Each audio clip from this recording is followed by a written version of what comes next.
Bom dia, meus queridos irmãos, graça e paz. Ao nosso Deus seja, pois, toda honra, toda glória, louvor e exaltação. Nesta linda manhã que Ele nos concede em função da sua grande graça e misericórdia, a Ele, portanto, todo o nosso louvor, pois outro além dele não há que seja merecedor de honra, de glória, de louvor e de exaltação. Muito bom estarmos juntos nesta manhã para refletirmos um pouco acerca da palavra bendita do nosso Deus. Ela que é a mesma ontem, é hoje e é por toda a eternidade. Porque é dele e é igual a ele, não muda. É o mesmo ontem, hoje e também por toda a eternidade.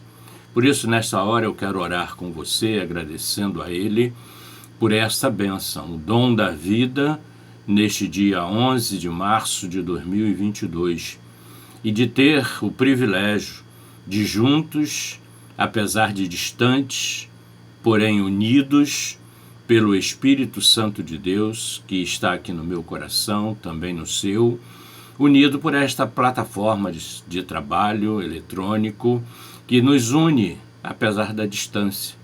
E como um só povo, podemos então adorar a Ele em espírito e em verdade. Querido Deus, louvado e engrandecido por todo e para todo sempre seja o Teu santo nome. A Ti, meu Pai, a honra, a glória, o louvor, a exaltação, pois outro além do Senhor não há.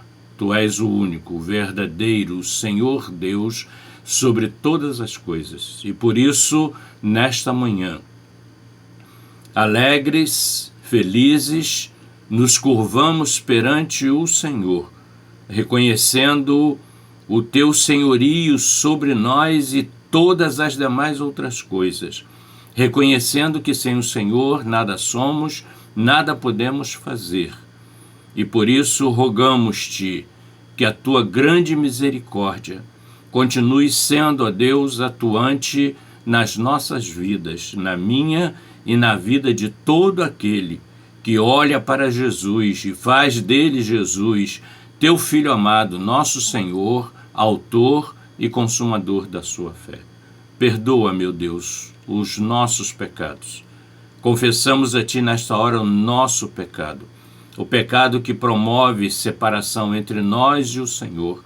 Perdoa-nos, Pai, pois o mal que não queremos, este é o que fazemos. E por isso também rogamos, meu Pai, que nesta manhã o Senhor nos instrua para que sejamos uma igreja, ó Deus, em conformidade com a orientação segura de Jesus, Teu Filho, e que o Espírito Santo nos faz lembrar nesta manhã. Santa, porque santo é o Senhor.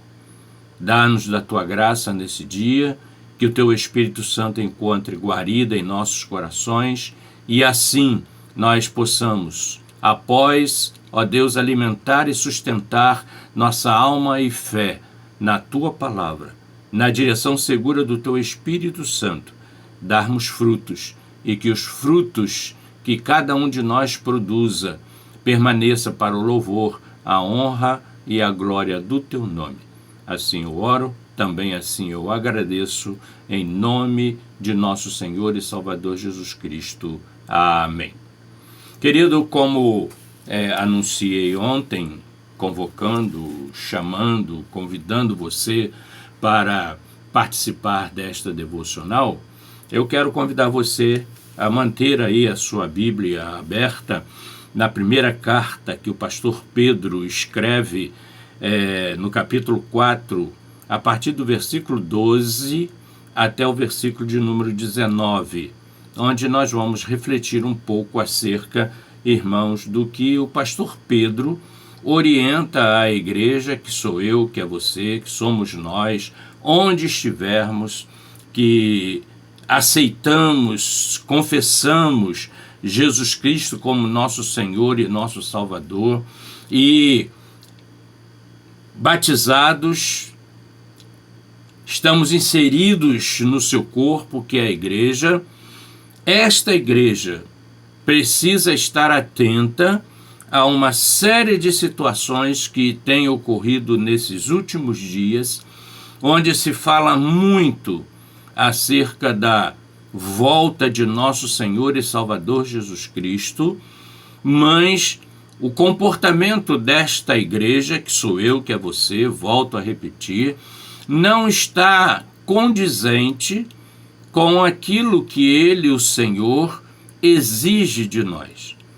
Nós estamos trabalhando, nós estamos vivenciando esta igreja, sem contudo estarmos apercebidos de que há alguma coisa que não bate entre nossas atitudes de nova criatura com as atitudes do homem anterior, que ainda estão presentes e atuantes em nós, ao invés de aproximar a volta de nosso Senhor e Salvador Jesus Cristo, está, irmãos, dificultando, está fazendo com que esta volta, que a igreja deve estar preparada, deve estar ansiando ocorrer, mas ela mesma está tomando algumas atitudes que impedem a concretização do plano de Deus em voltar para buscar esta igreja, que sou eu e é você, e que também ele tem no seu próprio coração aquele desejo ardente de que nós já estejamos com ele. Mas existem algumas coisas que nós, irmãos, ainda estamos fazendo e que não deveríamos fazer. E para isso o Senhor nos chama a atenção nesta manhã, quando Ele nos leva a pensar que o juízo que marcará o fim já é chegado entre nós, a igreja. O juízo que marcará o fim e que aproxima a volta de Cristo já é chegado entre nós. E por isso, no versículo de número 17, o pastor Pedro, escrevendo a nós, porque esta é uma carta universal, não está endereçada à igreja A, B ou C, mas à igreja que somos nós, aqueles que confessaram Jesus Cristo como seu Senhor, como seu Salvador, é chegado. E nós estamos agindo como se isto não tivesse acontecendo. Observe o versículo 17, quando ele vai dizer: porque a ocasião de começar o juízo pela casa de Deus é chegada. Ora, se primeiro vem por nós, qual será o fim daqueles que não obedecem ao Evangelho de Deus? Então esta é uma sentença, meus queridos irmãos, que precisa fazer parte da nossa consciência coletiva como igreja. Embora neste coletivo a responsabilidade é individual de cada um de nós, mas as nossas responsabilidades individuais, elas têm influenciado o coletivo da igreja naquilo que não deveria ser colocado como base. Por exemplo, a igreja do século XXI, que sou eu, você, essa igreja que deveria estar trabalhando mais e melhor para que a volta de nosso Senhor e Salvador Jesus Cristo se concretizasse mais rapidamente, esta igreja não ora, por exemplo, a oração dominical do Pai Nosso. E por que nós não oramos a oração do Pai Nosso, tendo em vista, meu querido irmão, se já é chegado esse juízo, a ocasião desse juízo? Por que nós não oramos o Pai Nosso? Essa é a oração modelo. Esta é a oração que Jesus deixou como orientação, como rumo a ser seguido, igual, meu querido, ao caminho que é estreito, que é apertado, que exige de nós atenção para que não caiamos e nos enquadremos no próprio princípio, na própria orientação que Jesus nos ensina, dizendo: vigie e ore para que não caia na tentação. A igreja do nosso Senhor e Salvador Jesus Cristo, eu e você, não ora a oração do Pai Nosso porque ela descrê em algum momento, bem como ela não conhece, pelo menos algumas realidades. Observe que Jesus, ao começar a oração, ele vai dizer: Pai nosso que estais nos céus. E a seguir, Jesus já dá a primeira orientação: santificado seja o teu nome.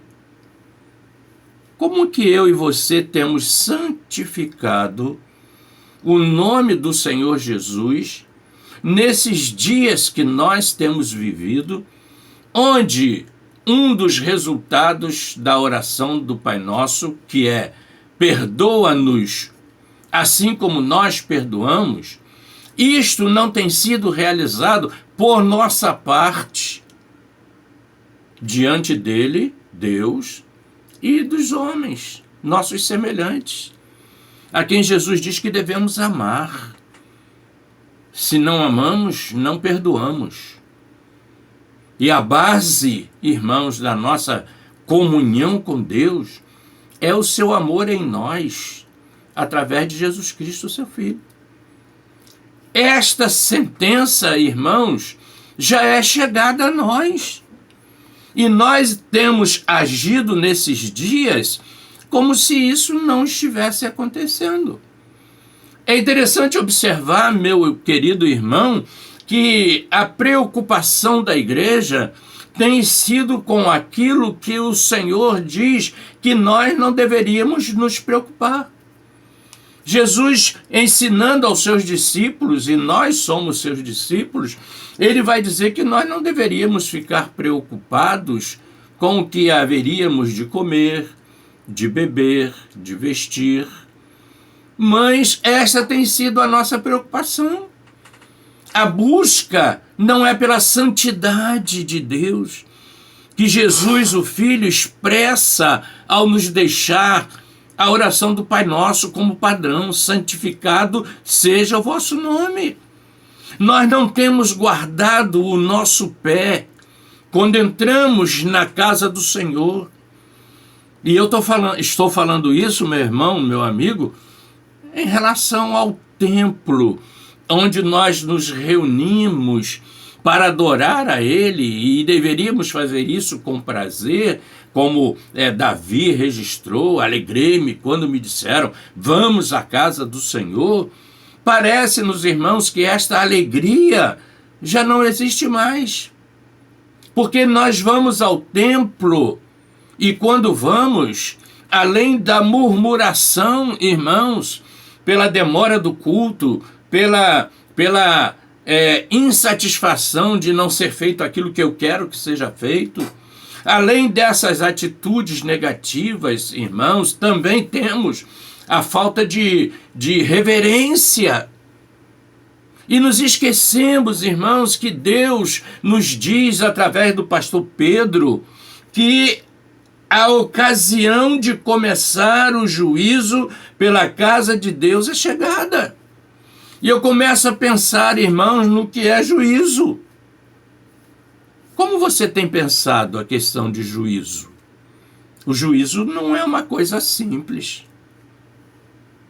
O juízo, irmãos, é um processo ou um efeito de se julgar. Não pensemos, irmãos, que Deus está lá no céu apenas com o Espírito Santo intercedendo a nosso favor com gemidos inexprimíveis, apenas olhando e simplesmente por olhar. Não se esqueça que o juízo é chegado e começa no reino de Deus. E nós somos o reino de Deus. Estamos sendo observados. Porque juízo também é a faculdade de se avaliar os seres ou coisas promovendo um julgamento. E eu começo a ficar preocupado, irmãos, a partir da palavra de Jesus, lá em Mateus, quando ele diz que 2 sentenças já foram estabelecidas para o grande e final dia desse juízo. Ele não vai se estabelecer num estalar de dedos. Ele já está estabelecido entre nós. Pastor Pedro está falando, irmãos, entre os anos 60, 64, 69, por aí, da nossa era. A igreja estava recém-instalada. E o pastor Pedro recebe do Espírito Santo a orientação que aí está, para que nós estivéssemos atentos de que o julgamento já está estabelecido. Ele já é chegado.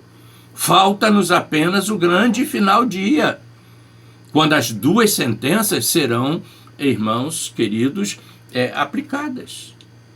Aos que estiverem à esquerda, ouvirão: apartai-vos de mim, malditos. Aos que estiverem à direita, ouvirão: vinde, benditos de meu Pai. Como que nós estamos, queridos, nos preocupando com este dia? E Jesus diz que quando nós ouvirmos falar de guerra, rumores de guerra, pai contra filho, filho contra pai, ainda não é o fim.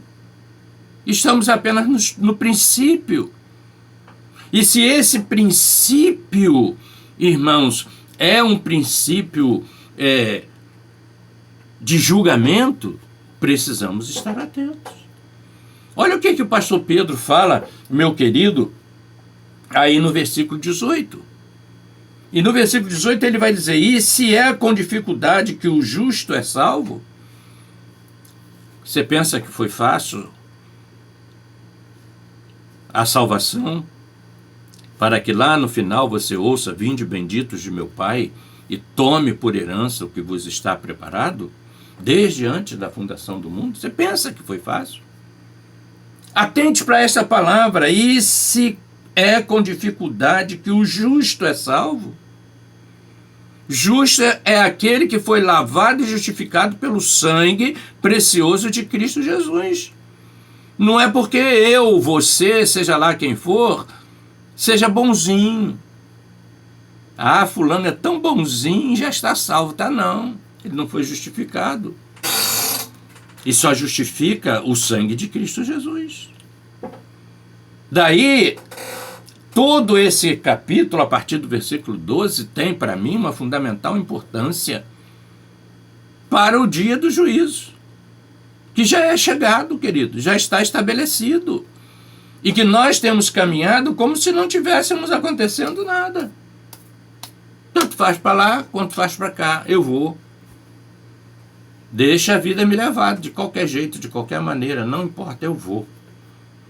O que eu preciso, meu querido irmão, pena que o nosso tempo é pequeno, o nosso tempo é bem pequenininho, não dá para que nós possamos nos aprofundar mais naquilo que a palavra de Deus está nos mostrando nesta manhã, como alerta. Como Jesus nos ensina, quando a palavra nos ensina, que nós devemos estar preparados para nos encontrar com o nosso Senhor e Salvador Jesus Cristo, coisa que a igreja não está preocupada em preparar-se. Ela está muito preocupada com as coisas que são efêmeras, que são materiais, buscando riquezas, buscando posições, buscando isso, buscando aquilo, que vai ficar aqui. que não pertence ao reino de Deus. Embora Deus não seja contra a riqueza, porque ele é extremamente rico. E extremamente é a palavra que a gente consegue expressar. Observe, querido, que ele vai dizer, e se é com dificuldade que o justo é salvo, onde vai comparecer o ímpio? Sim, o pecador. Pergunte-se, onde eu, justificado por Cristo Jesus, diante da dificuldade que tenho na minha caminhada com Ele, onde é a pergunta? Vou comparecer. O juízo já está estabelecido. O julgamento está em processo. Como é que eu estou nesse tempo, querido, em que o juízo que marcará o fim já é chegado? Atente, meu querido, que o pastor Pedro vai dizer que nós deveríamos buscar não sofrer de alguma forma. Porque a igreja de Cristo hoje não quer sofrer os sofrimentos que Cristo sofreu. E com isso perde a bem-aventurança. Mas está sofrendo um tipo de fogo estranho no nosso altar. Observe que no versículo 15 ele vai dizer assim: não sofra, porém, nenhum de vós como assassino. Você já prestou atenção que quando eu não perdoo, eu me torno um assassino? Você já prestou atenção que quando eu transfiro para Deus a responsabilidade de perdoar, que é minha, eu me torno um assassino? E ele está dizendo para eu: não sofra, porém, nenhum de vós como assassino, ou ladrão. Ou ladrão. Eita, que palavra forte, né? Que palavra forte. Mas o que eu tenho roubado? Será que eu não tenho, por não me empenhar, por me enquadrar na oração dominical do Pai Nosso, eu não tenho roubado a santidade de Deus com os meus atos, com as minhas atitudes, com os meus pensamentos? Não sofra. Você não quer sofrer por se dedicar mais, por ser uma testemunha fiel, mas você sofre como assassino. De quantas pessoas já desejamos a morte? O que nós temos roubado?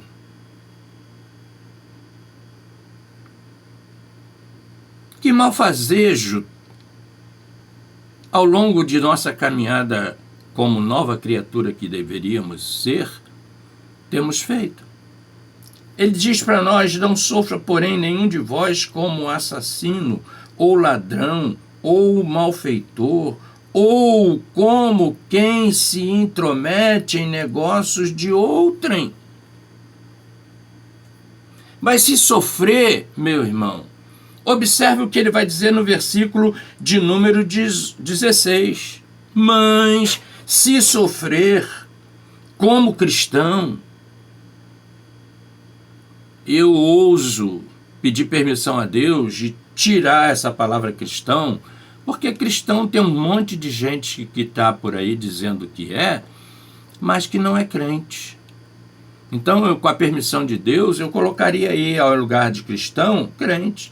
Mas, se sofrer como crente, não se envergonhe disso. Antes, glorifique a Deus com esse nome de crente. Não apenas de cristão, porque cristão se banalizou. Cristão foi um título dado por outros homens, quando reconheceram lá o grupo de cristão em Atos, quando esse grupo foi chamado pela primeira vez cristãos, é uma identificação humana. Queira a identificação de Cristo dito a Tomé. Tomé, não seja incrédulo, mas crente. Esta é a palavra que soa nesse tempo, nessa ocasião em que o fim, irmãos, é chegado. E que nós não estamos nos preparando para ele.